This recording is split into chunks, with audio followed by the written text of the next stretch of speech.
के दो बच्चे थे, बेटा सुमित और बेटी साधना। सुमित और साधना दोनों ही उच्च शिक्षित थे और अच्छी नौकरी कर रहे थे। पूर्णिमा के पति भी रिटायर हो चुके थे और पेंशन पर अपना जीवन बिता रहे थे। कुछ समय बाद सुमित की शादी मानवी से हो जाती है और मानवी शादी के बाद अपने ससुराल आ जाती है। मानवी भी एक नौकरी पेशा लड़की थी। जब से मानवी शादी करके अपने ससुराल आई थी, घर की आर्थिक स्थिति में काफी सुधार हो गया था। बेटा सुमित देखो, अब तो बहू भी कमाने लगी है, घर में दो दो कमाई आ रही है, इसलिए मैं चाहती हूँ कि तुम दोनों साधना के नाम से एक आरडी खुलवा लो और हर महीने उसमें शादी के लिए कुछ रुपए डालना शुरू कर दो। महंगाई का जमाना है बेटा, कल को उसकी शादी में भी तो हमें खर्च करना ही होगा, अचानक से इतने रुपए कहाँ से आएंगे। ठीक है मम्मी, मैं साधना के लिए एक आरडी खुलवा देता हूँ। माँ के कहने पर सुमित और मानवी हर महीने साधना की शादी के लिए कुछ रुपए जमा करने लगे थे। महीने की 1 तारीख को। अरे बेटा मानवी, आज तो तुम्हारी सैलरी मिल गई होगी ना? जी माँ जी, मेरी सैलरी तो 1 तारीख को ही आ जाती है। अरे बेटा, तो इसमें बताने की क्या बात है, इतना तो तुम्हें सोचना ही चाहिए। घर में छोटी ननद है, सैलरी मिलने पर उसके हाथ में जेब खर्च तो तुम्हें रखना चाहिए ना बेटा। अब सैलरी तो सबके लिए तो नहीं होती है, पूरे परिवार का अधिकार होता है उस पर, और छोटे ननद और देवर तो अपने बच्चों के समान ही होते हैं। हाँ हाँ, क्यों नहीं। ये लो साधना, ये मेरी तरफ से रख लो। थैंक यू भाभी। थैंक यू भाभी की बच्ची, सैलरी तो तुझे भी मिलती है ना, तो तू भाभी को कुछ नहीं देगी? चल पॉकेट मनी ना सही, कभी कोई गिफ्ट ही दे दिया कर। देख लिया माँ, भैया छोटी बहन को कुछ देने से तो रहे, उल्टा मुझसे ही लेने के चक्कर में लगे हुए हैं। 2 महीने से वेट कर रही हूँ भैया कि कब मेरे पैसे जमा हो जाए और मैं ज़ारा की ड्रेस खरीद कर लाऊं। अब भैया वैसे आप मुझे 5,000 दे दो ना, मेरे आईफोन की ईएमआई में कम पड़ रहे हैं। अरे आईफोन की ईएमआई मैं दूंगा तो तू अपनी सैलरी का क्या करेगी? घर में तो तू 1 रुपया नहीं देती, करती क्या इतने पैसे का? ये देखो, छोटी बहन ने 5,000 रुपए क्या मांग लिए, अब ये पहले उससे पूरी तनख्वाह का हिसाब मांगेगा। अरे दे देना, 2 लोग मिलकर काम कर रहे हो, छोटी बहन को मना नहीं करना चाहिए। बच्ची है, अभी शौक है महंगे कपड़े जूते पहनने का, खर्च हो जाते हैं उससे पैसे। माँ का बेटी के लिए अंधा प्यार देखकर सुमित साधना को पैसे दे तो देता है, लेकिन उसे माँ की ये बात पसंद नहीं आई थी।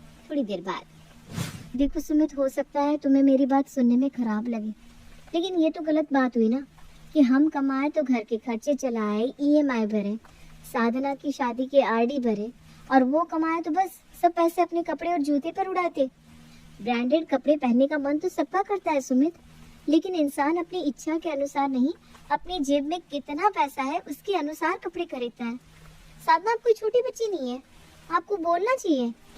कोई फायदा नहीं है मानवी, मैं सब करके देख चुका हूँ, मम्मी को कोई फर्क नहीं पड़ता। उनके अनुसार बेटियां बस अपने लिए कमाती हैं, वो बेटी से रुपए लेकर घर खर्च नहीं चलाएंगी।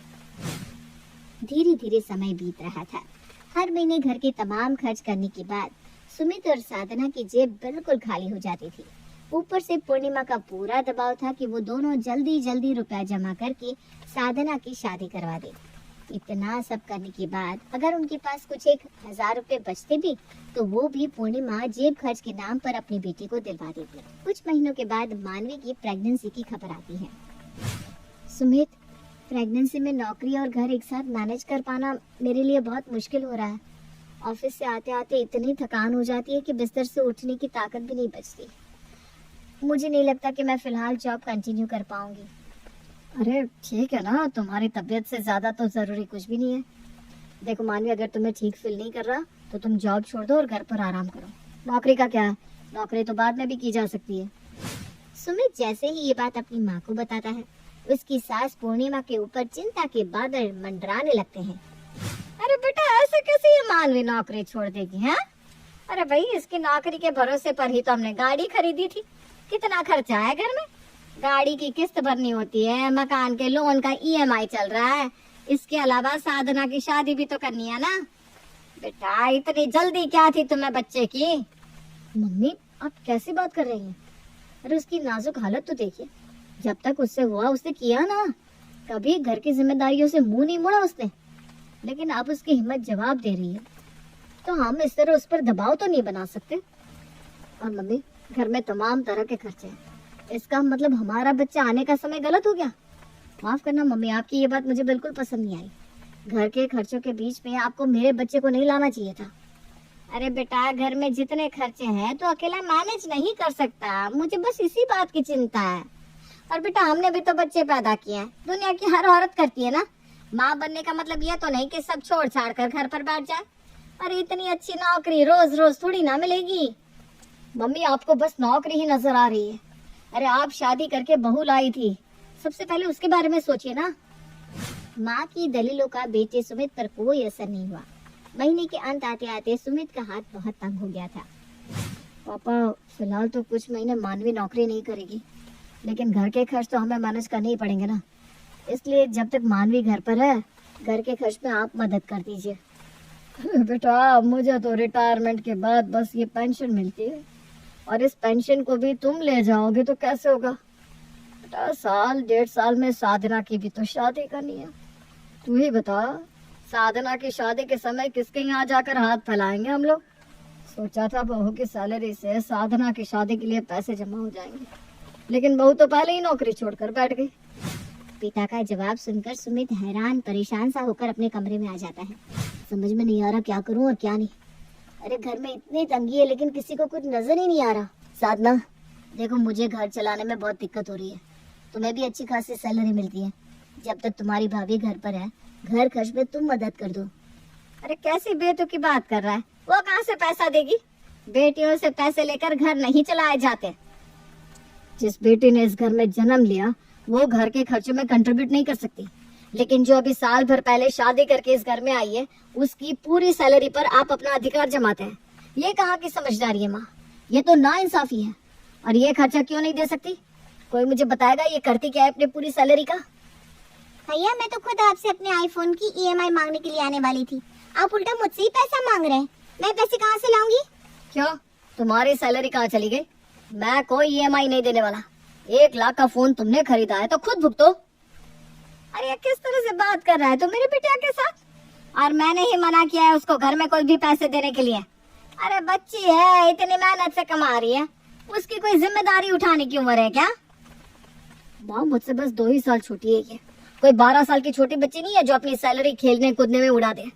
जिम्मेदारियाँ इसे भी समझ में आनी चाहिए। पिछले 4 सालों से ये कमा रही है, इसने आज तक घर में कोई पैसा नहीं दिया, तो आखिर अपने पैसों का किया क्या? अरे कल को उसकी शादी होगी, अपनी शादी के लिए 4 पैसे जमा कर रही है बच्ची, तो तुम्हें इसमें तकलीफ क्या है? ये भी अपनी शादी के लिए पैसे जमा कर रही है। पापा की पूरी पेंशन भी इसी की शादी के लिए जमा हो रही है। मैं और मानवी कमाते हैं, हमारी तनख्वाह भी इसकी शादी के लिए ही जमा हो रही है। क्या घर की कोई और जरूरत है ही नहीं?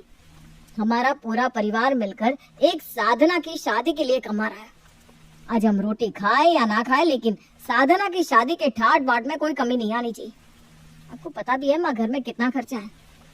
10,000 की तो आप दोनों की दवाइयाँ आ जाती है, राशन, बिजली का बिल, मकान और गाड़ी की ईएमआई, सब मिला जुला कर इतना खर्च हो जाता है कि दोनों के कमाने के बाद भी हर महीने मेरी जेब में 1,000-2,000 से ज्यादा कुछ बचता नहीं। मेरे फोन की हालत देख रही हैं आप? 6 महीने पहले इसकी स्क्रीन टूटी थी, आज तक नहीं बदलवा पाया हूँ मैं। और आपकी बेटी 1 लाख रुपए का फोन जेब में लिए घूम रही है। ठीक है, आप सब लोग करते रहिए साधना की शादी के लिए पैसे जमा। मैंने और मानवी ने इसकी शादी के लिए जो आरडी बनाई थी, मैं उसे तोड़ने जा रहा हूँ।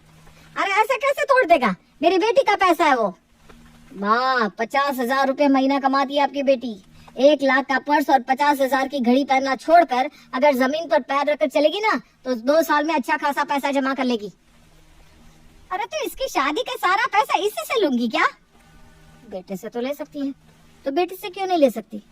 आप लीजिए मत लीजिए, आपको जो करना है आप देख लीजिए, लेकिन अब मैं अपनी तनख्वाह से इसकी शादी के लिए 1 रुपया नहीं दे पाऊंगा, क्योंकि अगर मैंने ऐसा किया तो हमारी खुद भूखे मरने की नौबत आ जाएगी। ये सब तमाशा इस बहू के कारण हुआ है। ना ये नौकरी छोड़ती, ना मेरे बेटे को घर का खर्च चलाने में इतनी दिक्कत आती। माँ, अगर आपने एक और बार मानवी को इन सब के बीच में घसीटा ना, तो मैं अपनी पत्नी को लेकर घर छोड़कर चला जाऊंगा। आपकी बातें अब मेरी बर्दाश्त से बाहर हो चुकी हैं। आप ठीक कह रहे हैं भैया, आपको सचमुच घर का खर्चा चलाने में बहुत दिक्कत आ रही है। अब से मैं घर खर्च में आपका पूरा साथ दूंगी। आप खुशी खुशी मेरे भांजे के आने की तैयारी करिए। और भाभी, मुझे माफ कर दीजिए, ये सब आपके नहीं मेरे कारण हुआ है, लेकिन मैं वादा करती हूँ आगे से कभी ऐसा कुछ नहीं होगा।